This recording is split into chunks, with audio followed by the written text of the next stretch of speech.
화승 엔터프라이즈입니다. 아, 그렇군요. 아디다스 했을 때 약간 좀 감이 오긴 했는데 최근에 주가 흐름 나쁘지 않은 상황이에요. 네, 그렇죠. 화승 엔터프라이즈는 OEM, ODM 관련주죠. 네. 최근 이런 업체들이 좀 주목을 받고 있는데요. 사실 이런 회사들은 본인들이 직접 물건을 디자인을 한다거나 이런 쪽은 아니고 이걸 만들어 달라고 물량 주문을 받으면 이제 그 신발들을 만들어서 이게 물량을 만들어주는 이제 그런 이제 역할을 하는 곳들인데, 그렇다 보니까 어떤 아디다스, 뭐 나이키 이런 쪽 전방 업체들의 업황에 따라서 실적이 좀 좌우되는 그런 경우가 있죠. 아디다스가 좋지 않으면 그만큼 물량이 딸리게 되니까 당연히 이게 좋지 않게 되는 이제 이런 쪽이죠. 그래서 항상 이러한 업체들의 좀 주가 흐름을 보실 때는 이 업체 하나만 보시는 게 아니고 그 전방 산업의 업황이 어떤지 좀 예의주시할 필요 있다, 이렇게 말씀드릴 수 있고, 사실은 화승 엔터프라이즈 같은 경우에는 최근에 흐름이 좀 좋죠. 그 최대 고객사인 아디다스 그룹이 좀 매출이 증가하게 되면서 이 부분에서 함께 좀 탄력을 받아서 수혜를 받았다, 이렇게 보실 수가 있는데,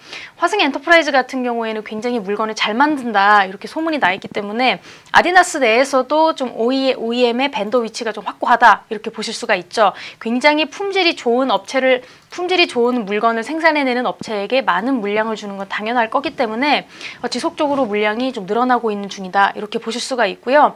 화승 엔터프라이즈는 아디다스 신발을 만드는 업체 중에 하나고, 또 그만큼 좋은 품질을 계속 생산해내고 있기 때문에 그만큼 물량이 또 확대되고, 최근에는 한 15% 정도로 만들어내고 있지만 그 아디다스가 아마 20%까지 물량을 좀 증가해 줄 것이다, 이런 이야기가 좀 많죠. 그 물량을 점점 확대해 줄 거고요.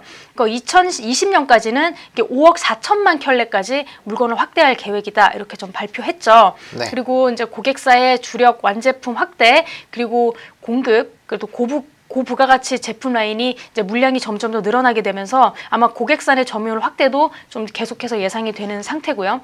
그리고 이제 잘 나가다 보니까 아무래도 해외 법인을 또 하나 세웠죠. 베트남 법인 지금 하나 세웠었는데, 사실 베트남 법인의 실적 안정화가 굉장히 중요한 관건이었는데, 초반에는 사실 우리가 법인을 열자마자 이게 굉장히 공장이 수급이 안정적으로 되는 거는 바라기가 힘들죠. 그렇다 보니까 예를 들어서 우리가 10,000켤레를 생산해야 되는데 그중에 뭐 2,000켤레만 뭐 품질이 좋은 게 나왔고 8,000켤레는 불량이 나왔다, 이런 식이 되면은 당연히 좀 매출이 떨어질 수밖에 없고, 사실 그렇다 보니까 초기에는 정상적인 공장의 가동이 힘든 게 사실이긴 하죠. 아무래도 좀 현지 적응 문제도 있고, 또 공장을 이제 세우면은 거기서부터 다시 시작하는 그런 부분들이 있기 때문에, 또 초반 같은 경우에는 우리가 어떤 해외 법인이라든지 좀 새로운 부지에 공장이 들어가게 되려면은 기본으로 들어가는 돈이라는 게 있죠. 공장을 세우는 데 들어가는 부지가 필요할 것이고, 또 공장을 만드는 데 들어가는 각종 돈이 분명히 들어가고, 그 부분에서 사용하는 돈이 굉장히 많았기 때문에 이 부분을 메우는 데도 돈이 많이 들어갔고,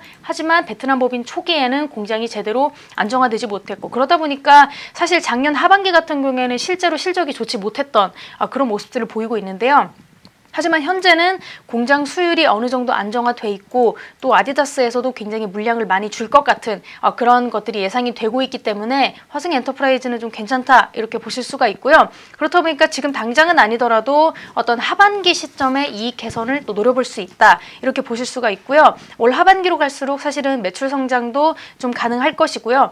또 지금 사실은 작년까지만 해도 좀 주가가 부진했고, 그렇다 보니까 좀 많이 떨어져 있긴 하지만 올 2분기부터는 실적 개선이 좀 기대가 되기 때문에 오히려 지금 떨어진 상태에서는 저평가 매수 기회가 되지 않을까, 이렇게 지금 볼 수가 있죠. 사실 차트 한번 살펴보겠습니다. 화승 엔터프라이즈 차트 살펴보시면요, 현재 12,600원대 왔다 갔다 하고 있고요. 4월 3일자 같은 경우에는 13,450원까지 지금 크게 올랐던 그런 모습들을 보이고 있죠. 지금 이 상태로서는 뭐 크게 떨어진다거나 급등한다거나 이렇게 보실 수는 없지만, 이런 거 조금 오래 가지고 계시고 있다가 지금 좀 12,600원으로 현재 저가 매수 좀 가능하실 것 같고, 목표가 15,000원까지 좀 바라보실 수 있을 것 같습니다.